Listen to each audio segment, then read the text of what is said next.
સમાચાર આવી રહ્યા છે વડોદરાથી વાઘોડિયામાં પ્રચાર સમયે કોંગ્રેસના પોસ્ટર ફાડવાનો મામલો સામે આવ્યો છે। પૂર્વ એમએલએ મધુ શ્રીવાસ્તવે જાહેર મંચ પરથી ઉચ્ચારી ગર્ભિત ચીમકી અને સાથે જ બેનર લગાવ્યું હોય તો ઉતારી લેજે, નહીં તો હાલત ખરાબ થશે।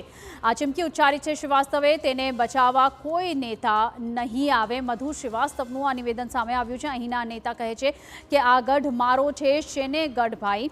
અને સાથે જ શ્રીવાસ્તવે આ તમામ નિવેદનો આપ્યા છે।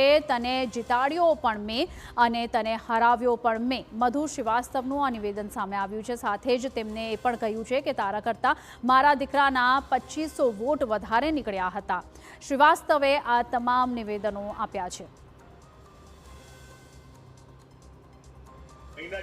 હું નેતા છું, અરે પણ નેતા હાનો ભાઈ, તારો ગઢ સાનો, ગઢ કેવો તારો ભાઈ? ગઢની વાત કરે છે, તને હરાયો બી મેં છે, તને જીતાયો બી મેં છે। ભાઈ કાન ખોલીને સાંભળી લેજે। તારાથી વધારે તો મારા દીકરાના 2500 વોટ વધારે નીકળ્યા હતા। કાલે બેનર ઉતારી દેજે, નહીં તો તારી હાલત ખરાબ થશે। તને કોઈ બી બચાવવા ના આવે। નેતા બેતા છે ને, ખાલી નેતા જ છે। ભ્રષ્ટાચાર કરવાનું, સ્કૂલો બનાવીને લોકોને ચીટિંગ કરવાનું, પેટ્રોલ પંપ બનાવવાના, આ બધા કર્યા છે।